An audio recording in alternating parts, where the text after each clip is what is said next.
saya mendengar, mungkin kali ini saya boleh sedikit sebanyak menyokong Tan Sri Gelugor lah.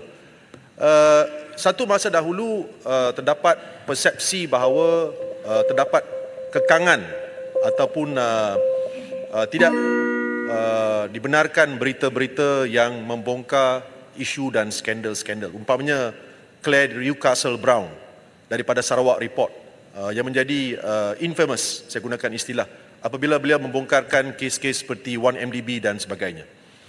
Ada persepsi di luar sana bagi pihak wartawan yang mendapat persepsi bahawa kod etika ini kerangkanya adalah semata-mata untuk mengekang mereka ataupun tidak membenarkan mereka melaporkan berita-berita yang boleh membongkarkan apa-apa skandal dan sebagainya. Saya cuma sebagai ahli backbencher menyokong kod etika ini pada suatu ketika, pada masa ini juga.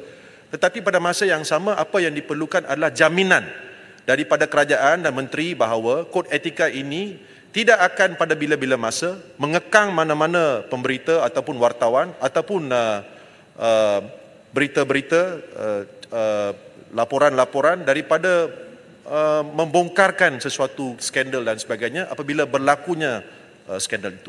Itu soalan saya. Terima kasih. Sila Menteri. Terima kasih Yang Berhormat Jelutong. Ya, saya sukacita saya sebut di sini. Satu ketika dulu saya juga merupakan antara ahli parlimen yang memperjuangkan nasib para wartawan. Saya pernah dicemuh dalam Dewan Yang Mulia ini kerana mempertahankan hak wartawan membuat pelaporan. Saya ingat lagi waktu itu, ya, dan saya diserang bertubi-tubi, ya, dan saya ingin saya jelaskan bahawa sebagai seorang demokrat, sebagai seorang yang berpegang kepada prinsip reformasi, saya dan juga pentadbiran ini tidak berhasrat untuk mengekang hak bersuara maupun ataupun khususnya hak bagi para wartawan membuat pelaporan. Kebebasan media itu menjadi salah satu teras utama yang kita perlu bukan hanya sokong tapi kita perlu makmurkan lagi. Maka sekali lagi saya sebut, mungkin Yang Berhormat Jelutong tidak dengar saya sebut tadi, kad perakuan media tidak menghalang seseorang daripada membuat laporan, daripada menulis berita. Claire Newcastle Brown tidak mempunyai kad perakuan media, tapi beliau boleh menulis. Sesiapa sahaja di luar sana boleh menulis. Kad perakuan media diberikan kepada sesiapa yang ingin, contohnya datang ke parlimen ataupun hadir ke majlis rasmi kerajaan seperti sambutan Hari Kebangsaan dan ingin membuat pelaporan di majlis-majlis rasmi ini, ataupun hadir ke pejabat Perdana Menteri untuk membuat pelaporan. Tapi sesiapa yang mengikuti siaran langsung,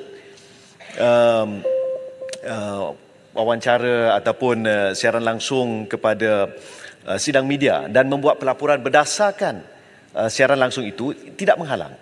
Kad perakuan media bukan seperti dengan izin being called to the bar ataupun mendapat perakuan, dia bukan, is not a doctor punya, is not an accreditation, bukan. Dia adalah dokumen memudah cara kehadiran wartawan untuk datang ke acara-acara rasmi khususnya bagi kerajaan. Jadi saya beri jaminan, alhamdulillah, sejak saya memegang portfolio ini tidak ada seorang pun wartawan yang telah ditangkap, diheret ke mahkamah sebagai contoh, ataupun di soal siasat setakat ini, ya, kerana membuat pelaporan ataupun seperti yang Berhormat Jelutong sebutkan tadi, menerbitkan berita yang menceritakan tentang skandal. Tidak ada setakat ini. Terima kasih Menteri, sungguh meyakinkan. Former jurnalis here, boleh tanya satu soalan tambahan? Masa dah. Saya jemput Tuan Lee Chuan Hao, Ipoh Timur. Silakan.